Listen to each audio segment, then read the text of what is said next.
Buenas tardes, maestro. Voy a tomar el atrevimiento Buenas tardes. con el perdón acá de los colegas de darle la bienvenida a la ciudad de Barranquilla y, bueno, decirle que es un placer tener aquí al decano del jazz moderno, el jazz latino y, bueno, a todo un maestro. Usted dejó el biberón para sentarse al piano. O sea, toda su vida ha estado allí metido en esto de la música. Ha habido muchos cambios a nivel político, a nivel de la tecnología, a nivel de muchos cambios. Cambios que inciden desde luego en la música. ¿Qué tanto se ha adaptado durante todos estos años a esos cambios que ha tenido la música? ¿Y qué tanto ha marcado eso en su vida como músico? Maestro, gracias. Bueno, la música, como toda, yo la considero hasta una ciencia, ¿no? Va evolucionando siempre y todas las etapas pues van transformándose y van saliendo, o sea, nuevas ideas, nuevas fórmulas. Muy parecido a la medicina, ¿no? Que nunca está en el mismo lugar, siempre sale algo nuevo. O sea, tiene que estar evolucionando. El músico debe evolucionar con el tiempo o se queda en el tiempo hasta el tiempo que llegó. Es como el camarón que se duerme y se lo lleva la corriente y la vida sigue. Entonces, bueno, por esa razón, desde que yo empecé a tocar a los 3, me pusieron enseguida un profesor de piano, no tenía edad para entrar en el conservatorio, y de solfeo y teoría a los 5 años. Y entré a la escuela de música a los 9, casi un poco antes de cumplir 9, entré en 4º año de piano, porque mi papá me daba clases, yo tenía un profesor privado, etcétera. Y cuando supuestamente te dan el papelito que dice que es un título, eso no quiere decir que terminaste, sino que vas a empezar de verdad. Porque, o sea, graduarte es un paso, pero no es el final, es el comienzo de una etapa donde tienes que seguir, ¿no? Hice estudios superiores de piano, después estudié armonía, composición, todo lo que se trata de contrapunto, fuga, orquestación, bla, bla, bla, bla. Y en la música cubana, bueno, seguí la evolución de todos los estilos de los pianistas, incluyendo a mi padre, que era un gran pianista, uno quizás de los más grandes músicos cubanos de todos los tiempos, Bebo Valdés. Tuve la suerte de ser hijo y de tener una familia musical completamente. Y entonces, bueno, empecé a trabajar a los 15 años en la orquesta de mi padre. Después hice mi primer grupo, un trío de jazz.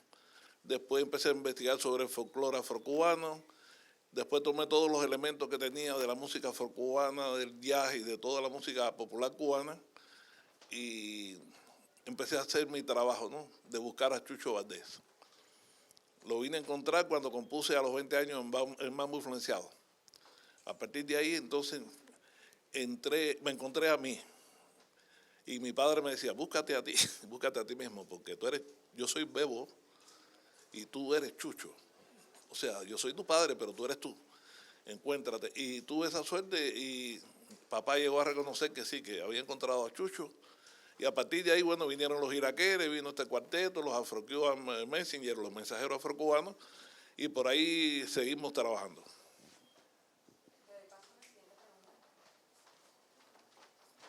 Bueno, maestro, bienvenido a la Universidad del Norte de parte de la emisora cultural de esta universidad, una emisora que es prácticamente la emisora del jazz en Barranquilla y en el Caribe colombiano. Por supuesto, sonamos mucha de la música suya y de su papá, por supuesto.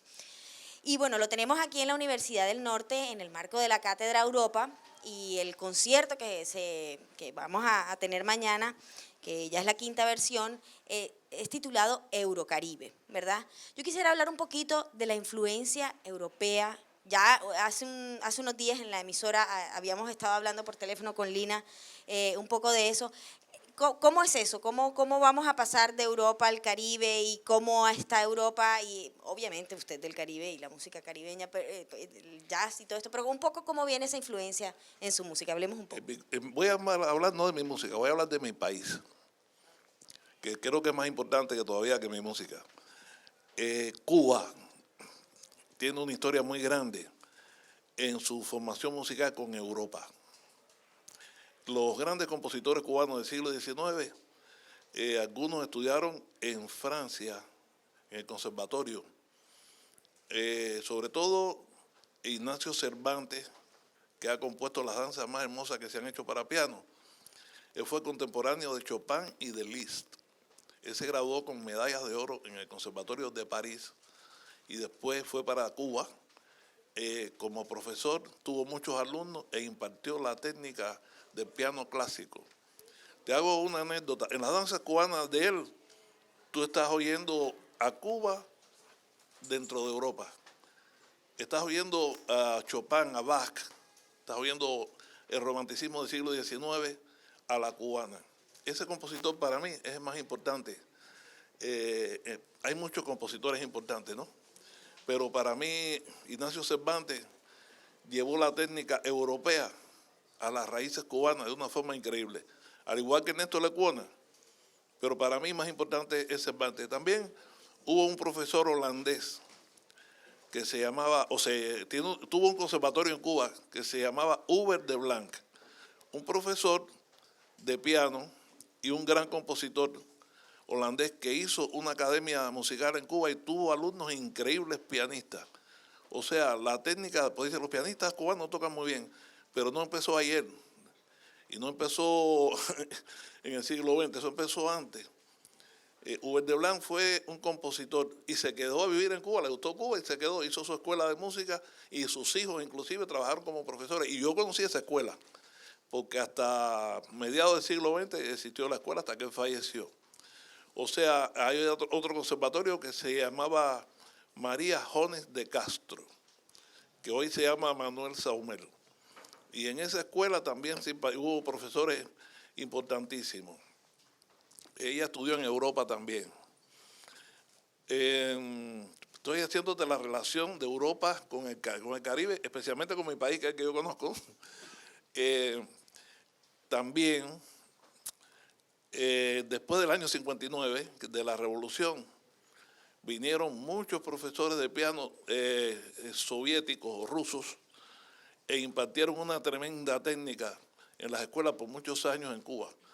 Implantaron la técnica del Conservatorio Tchaikovsky. Y muchos cubanos, ahora, en esta misma época, han sido graduados en el Tchaikovsky de Moscú, como Fran Fernández, que es uno de los más grandes ejemplos que tenemos. Fran Fernández es un pianista clásico, pero un pianista que toca la música cubana, toca el danzón. O sea, pienso que la facilidad de la técnica de la música clásica aplicada al folclore de uno te ayuda a engrandecerlo y a enriquecerlo. Por eso no te he hablado de mí. Yo fui alumno de una profesora que estudió con un gran pedagogo ruso y me enseñó esa técnica muy linda, siendo yo casi un muchacho. O sea, hay una relación grande, Europa, Caribe, pero bueno, Europa-Cuba, que es de lo que yo puedo hablarte.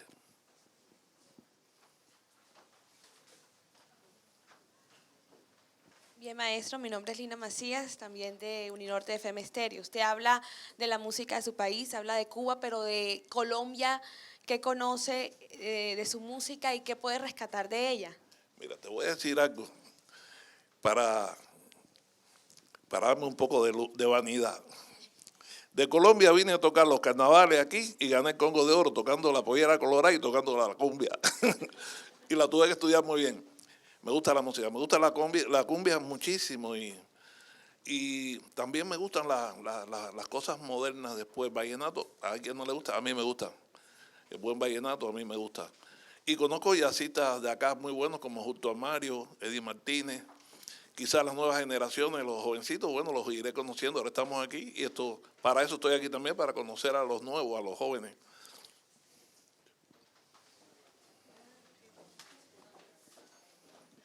Maestro, ¿cómo es su proceso creativo? ¿Cómo hace a la hora de crear cada una de sus canciones y cómo han ido evolucionando a través del tiempo?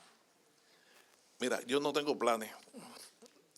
Yo sé que hay dos teorías. Hay una que es muy importante, que dicen algunos, cuando venga la musa, el duende o la inspiración, que me coja trabajando. Eso decía Brahms. Chopin decía, yo voy a escribir cuando venga el duende, cuando esté inspirado. Yo prefiero cuando siento el deseo, cuando siento esa cosa sobrenatural que te vienen las ideas buenas, yo me siento y trabajo. Y cuando se va eso, yo paré ya entonces.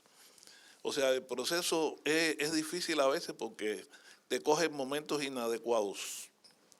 Como por ejemplo en un avión y tienes que salir corriendo una hoja de papel y empezar a hacer rayas porque te vio una idea muy buena. O soñando, estás durmiendo, sueño con un tema, ¿no? Y me despierto y digo, espérate que ese tema es un sueño y me acuerdo, entonces vas y escribes, ¿no? O sea que nunca forcé el trabajo de composición. Estudié la técnica de composición, pero yo no trabajo por laboratorio, por fórmula. Y yo sé que sí, que es un sistema muy bueno, pero yo no me gusta. Maestro, yo quiero saber, bueno, tiempo separado de su padre, cómo fue el reencuentro con él y bueno, y ese proceso de creación del disco Juntos para Siempre y qué significó para Cuba la muerte pues del también maestro Evo Valdés. Para Cuba una pérdida porque ha sido uno de los íconos, ¿no? Históricos en la música cubana. Fue muy fuerte para Cuba. Para mí, te imaginas, ¿no? Quizás los últimos 13 años de la vida de mi padre, estuvimos tocando, haciendo conciertos a dos pianos a veces como invitados de la banda nuestra. Llegamos a hacer muchas cosas, grabamos un disco en el 2008, ese se llama Juntos para Siempre. Ese disco lo hicimos en una sola sesión, porque papá y yo hacíamos lo que hacíamos diariamente en mi casa, nos cogíamos los pianos y nos poníamos a tocar, y llegamos al estudio y vamos a hacer lo que hacíamos antes, vamos a ver qué tema, toma uno, toma uno, toma uno, toma uno, toma uno, toma uno, y se fue el disco. Además, lo lindo de ese disco que es un diálogo entre dos pianos. Por la cabeza de nadie pasó ni un mano a mano, ni una comparación, porque eso es imposible. Alumno es alumno y maestro es maestro. Y entonces es un disco muy lindo porque un piano habla y el otro le contesta y es un diálogo así tan cubano también, ¿no? Está basado todo en la música tradicional cubana y algunos estándares de jazz americano. Para mí ese disco ganó 3 premios. Ganó el premio de la música en España, ganó el premio Grammy Latino y ganó otra vez el premio Grammy de la Academia. Ganó 2 Grammy en el mismo disco. Una cosa antes, maestro. Entonces el disco era un diálogo entre padre e hijo. Exacto. Lo que puedes rescatar la diferencia entre Evo Valdés y Chucho Valdés. ¿De qué? La diferencia musical que existe, pues porque su padre fue una influencia en su música, pero ¿cuál es digamos, la evolución y qué es lo que marca a Chucho Valdés y a Evo Valdés? Primero hay un punto de partida. Sin Bebo no hay Chucho. Sin Bebo, olvídate, no hay Chucho. Pero claro, Chucho logró encontrar a Chucho. ¿Qué pasa? Que cuando tocamos juntos, yo lo que hice muchas veces es tocar dentro de su estilo. Y a propósito, entonces te vas a confundir porque tú no sabes quién es Bebo. Ese disco, para la gente que le gusta, eso es interesantísimo. Tú dices, bueno, ¿y ahora quién es? ¿Bebo o Chucho? Porque es lo mismo, pero no es lo mismo. Soy yo tocando como él. Y un poco después me salgo hacia mí y entro y salgo. Así, él le da mucha risa cuando yo tocaba como él y después iba buscando. Empezaba tocando como él y terminaba tocando como yo.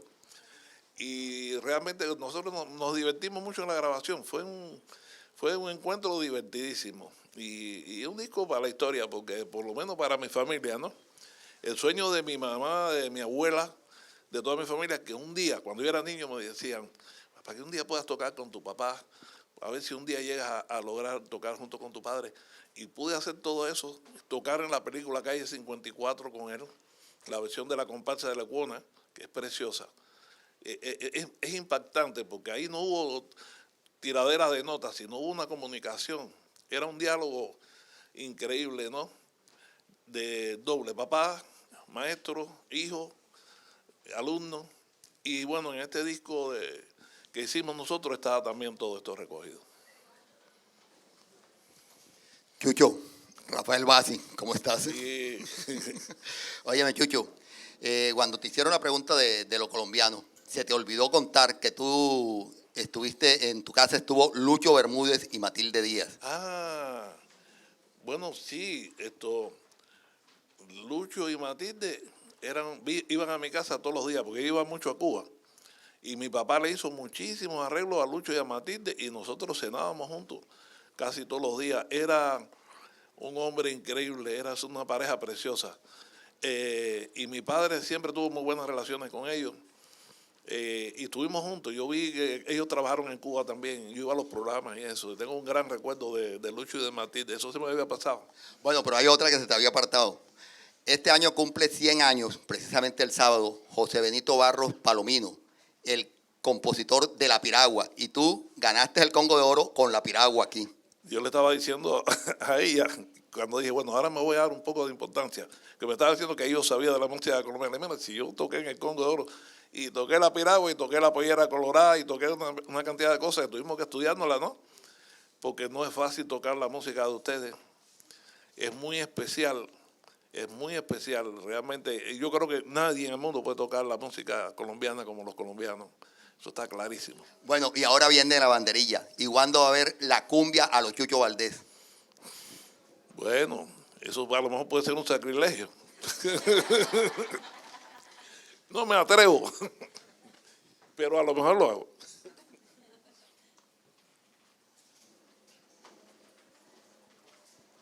Maestro, muy buenas tardes. Mi nombre es María Alejandra Carrascal.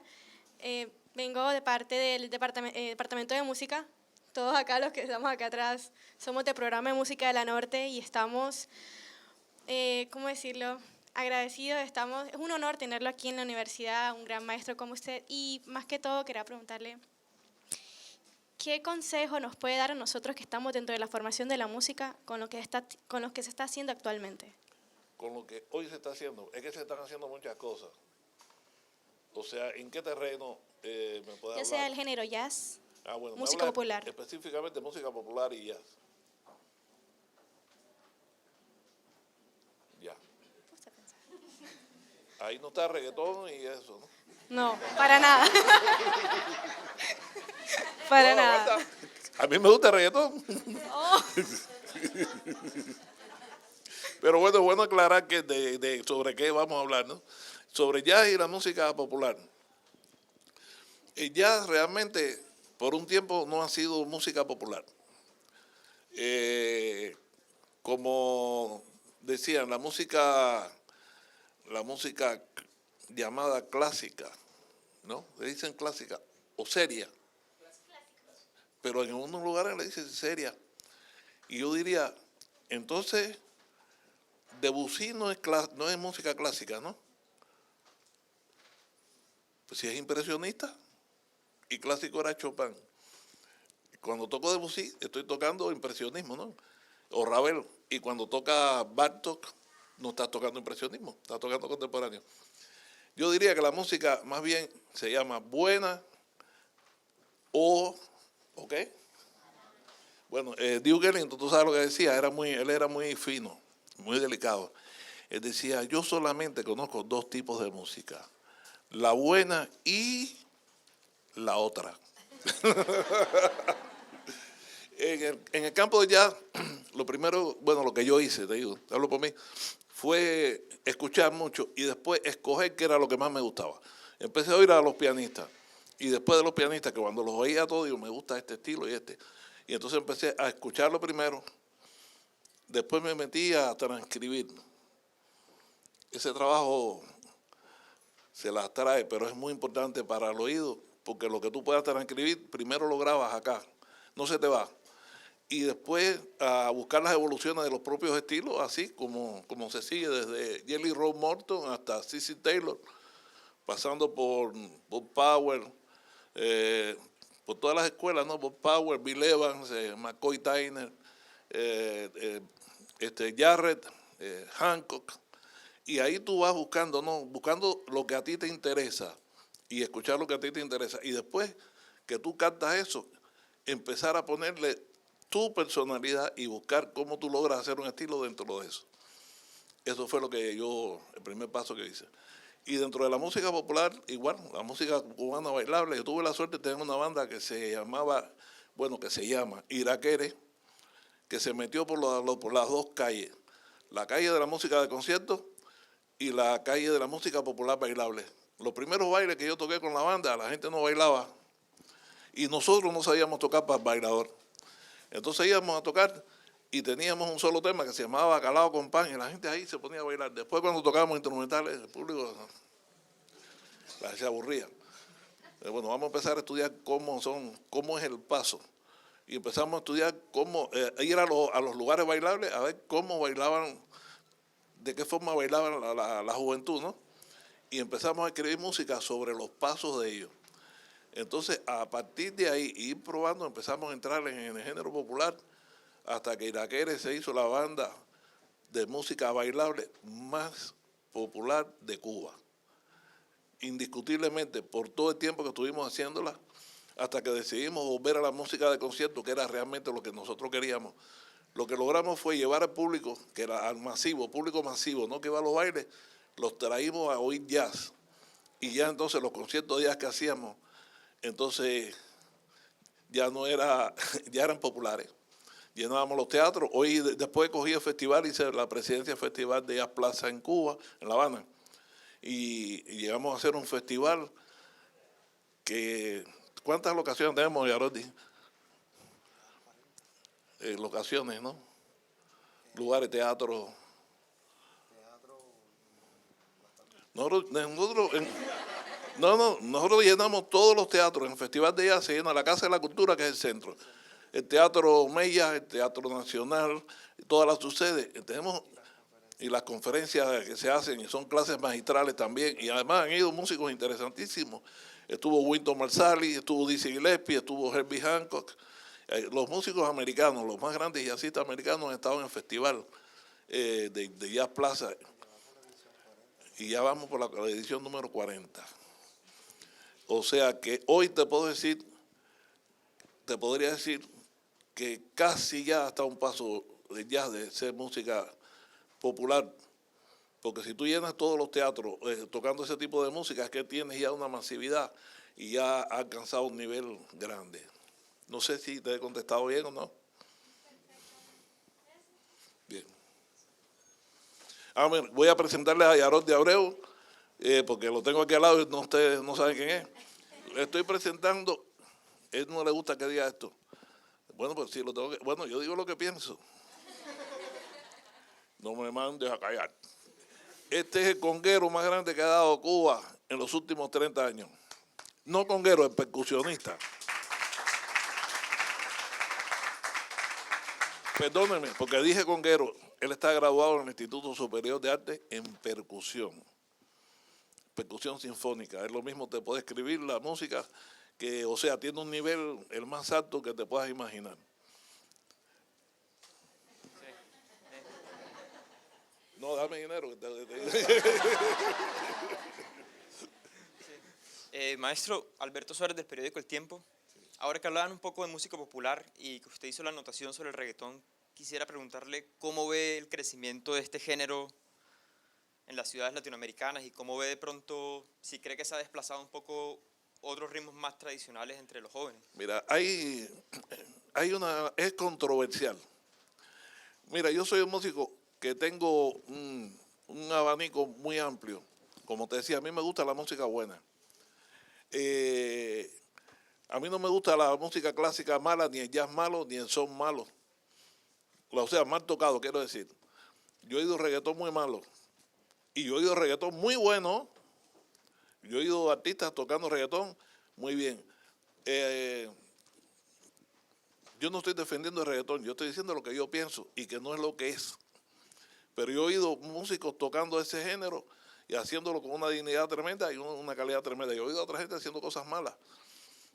Pero también yo pienso una cosa, es una música que le gusta a los jóvenes, ¿no? A la gente muy joven. Yo no la estoy defendiendo ni la estoy atacando, sino ustedes tienen que fijarse cuándo se hacen bien las cosas o no. Hasta ahí yo llego.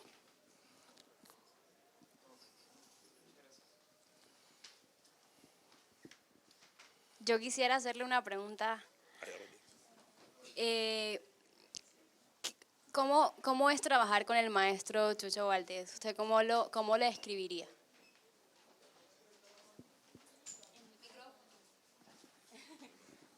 Bueno, trabajar con el maestro Chucho Valdés, bueno, imagínense que ya yo llevo 15 años trabajando al lado del maestro Chucho Valdés. y ya,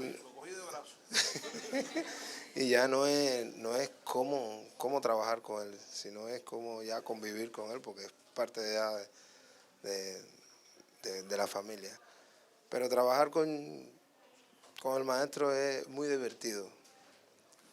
A veces muy divertido y a veces muy exigente. Porque realmente ahorita se hablaba de cómo era el proceso de composición, ¿no? El maestro viene siempre con una idea que hay que respetarla, ¿no? Pero al final tratamos todo de hacerlo como en conjunto, ¿no? Respetando esa misma idea, ¿no? Al final sale el trabajo final, ¿no? Pero nosotros lo vemos como a veces, ¿no? Lo vemos como un tema con variaciones, ¿no? Él lleva el tema, nosotros hacemos las variaciones y realmente a veces en conciertos nos miramos así y decimos, ¿cuál de ellas vamos a tocar hoy?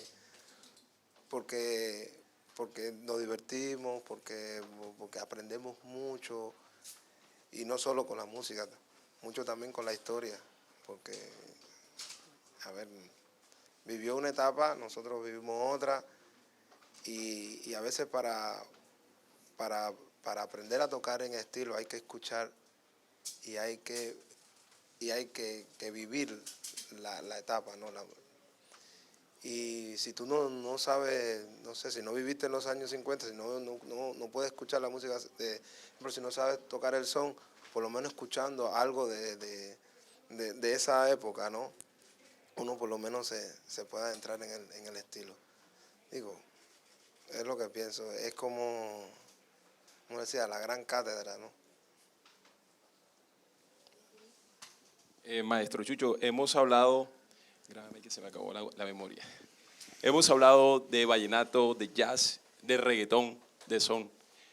Diferentes géneros se están incursionando en esto de la fusión de ritmos. ¿Hasta qué punto utilizar la fusión de diferentes ritmos para llegar a la gente puede acabar con la originalidad de un género musical? ¿Hasta qué punto es recomendable? Usted como maestro de la música, ¿cómo observa eso? Para mí, todo esto depende del creador, del talento del creador. O sea, tú puedes hacer una buena fusión, como mi papá hizo con el flamenco, cuando con Diego y Cigala hicieron Lágrimas Negras. Lágrimas Negras de Bebo y Cigala es una muestra de lo que es el flamenco y la música cubana juntas, que tienen una buena relación y es un resultado, bueno, fue un resultado increíble, fue un disco ya que quedó para la historia. Y como te decía, que depende del artista, a veces, si ese tipo de fusión no está bien hecha, cambia el nombre de fusión y le pones tres letras antes y te puede llamar confusión. Entonces es una confusión. Te confunde porque no sabes lo que está pasando, tú no mezclas bien. Entonces todo depende, ¿no?, del artista que haga la mezcla, cómo el talento del creador logra hacer una unión de elementos. Yo pienso que la música cubana de todas maneras es una fusión de elementos de África y Europa. No hay otra, África y España. Esa es la música cubana. La música cubana sale de ahí. De ahí sale el criollo, el hijo del español y el cubano, que toma los elementos de mamá y papá. Y de ahí nace la rumba flamenca precisamente. Porque el papá toca el tambor y la mamá canta flamenco. Y el niño oye como el padre toca el tambor y aprende y entonces canta con la influencia de la madre. Y eso se llama, en Cuba, no se llama rumba flamenca. La rumba flamenca. Y eso es una fusión natural, ¿no?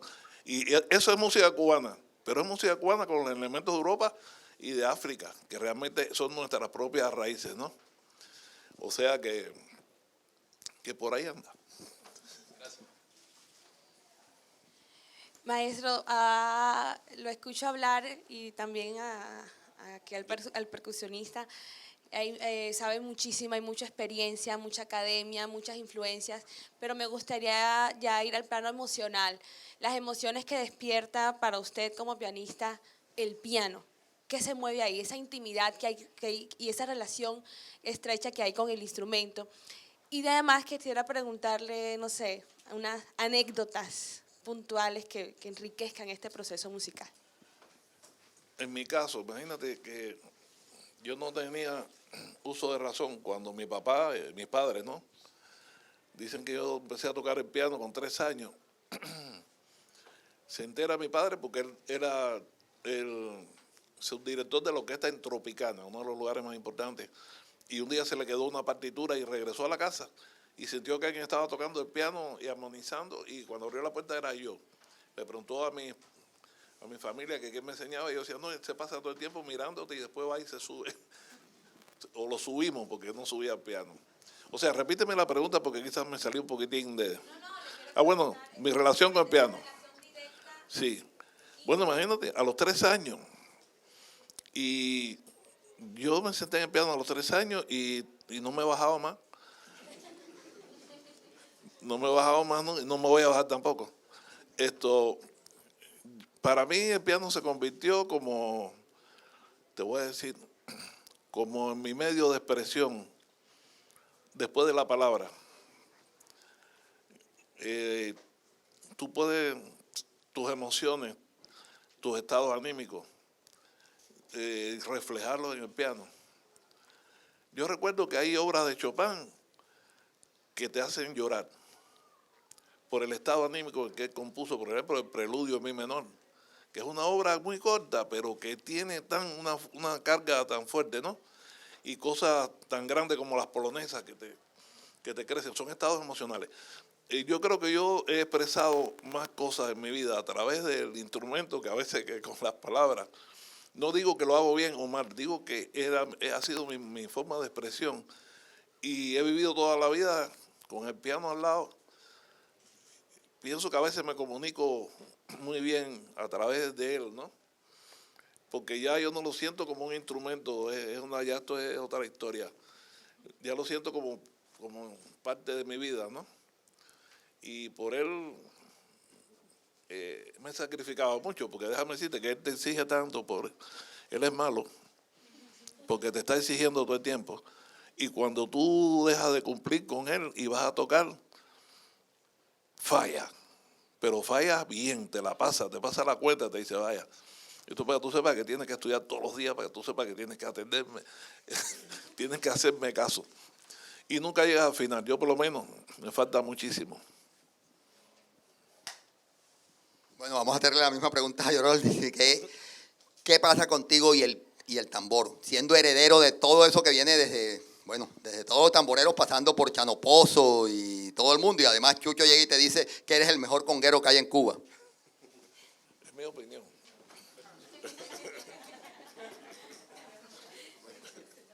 Yo me he puesto malo esto, chicos. Bueno, en mi caso me tocó heredar una gran carga, ¿no? Primero, cuando se habla de Cuba siempre se dice, lo primero que por lo menos yo lo veo así, Cuba es un tambor. Sí, tuve que seguir esa herencia, ¿no? de llevar el tambor como si fuera una bandera, como una identificación. Y nada, ya lo dije, para mí el tambor es Cuba, es mi patria. Es donde vivo, donde duermo, donde sueño, donde hago todo. Y si eso me falta algún día, entonces ya no existo.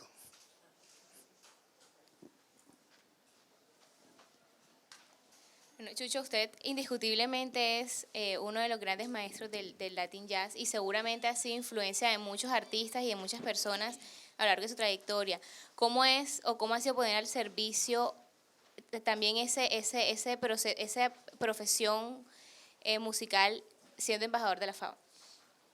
Bueno, ya lo del embajador de la FAO es prestar algunos servicios de ayuda a lugares que tienen problemas. Por ejemplo, en Haití, ahora cuando pasó hace un tiempo el huracán ese devastó la isla, fue muy triste eso y Haití quedó muy mal. Entonces, yo hice un documental, hicimos un documentalista que se llama Roberto Chile, yo escribí toda la música, hice la música, él hizo todas las imágenes, y entonces ese trabajo, el documental ese, todos los fondos que dio se recogieron como fondos para ayudar a Haití, ¿no?, en su problema. Los embajadores de la FAO hacemos eso, habemos muchos embajadores de la FAO, y entonces nos toca a veces una tarea como esta para ayudar, y pienso que eso es muy, muy importante, ¿no? Es una forma de comunicarse y de hacer algo útil. Maestro, ¿qué nuevos proyectos tiene y qué vamos a tener la oportunidad de escuchar mañana en el concierto? ¿Algún adelanto de lo que vamos a escuchar? El proyecto, tenemos un nuevo disco que estamos elaborando sin apuro. Estamos escogiendo los materiales. Mañana van a escuchar, por ejemplo, algunos temas de los últimos discos, por ejemplo, de Sin Frontera, que en mi opinión, lo vuelvo a decir, para mi gusto es el mejor disco de grupos de formación pequeña desde que existe mi cuarteto, mi quinteto, etcétera. Este es el disco más atrevido también. O sea, se llegó a muchas profundidades. Entonces, algunos de esos temas van a estar ahí. Quizás el de los pasos de Chucho, el otro de Chucho Steps, algún tema de Chucho Steps. Del futuro disco, escribí un tango. Mira, hablando de fusión, escribí un tango. ¿Cómo lo pusimos? Sí, le pusimos tango, timba, congo. Es un tango, pero tiene timba cubana y tiene África. Y no deja de ser un tango. No, un tango congo. Bueno, existe el género tango congo, que en Argentina existe el tango congo. Pero esto es timba, que es el género bailable que creó Iraquere. Y es una mezcla muy bonita. Bueno, hasta ahora ha gustado muchísimo, lo hemos probado muchísimo. Eso es parte de lo nuevo que estamos preparando. Y entonces también, como te decía, de Sin Frontera, de los pasos Chucho Steps. Y también como bolerista mi hermana Mayra, que ha trabajado en algunos de los discos, no en estos últimos, pero ha hecho boleros con nosotros que le quedan muy bonitos también. Y otras sorpresitas que tenemos ahí. ¿Alguna otra pregunta? Damos por terminada entonces la sesión. Muchas gracias, maestro. Bueno, gracias a ustedes.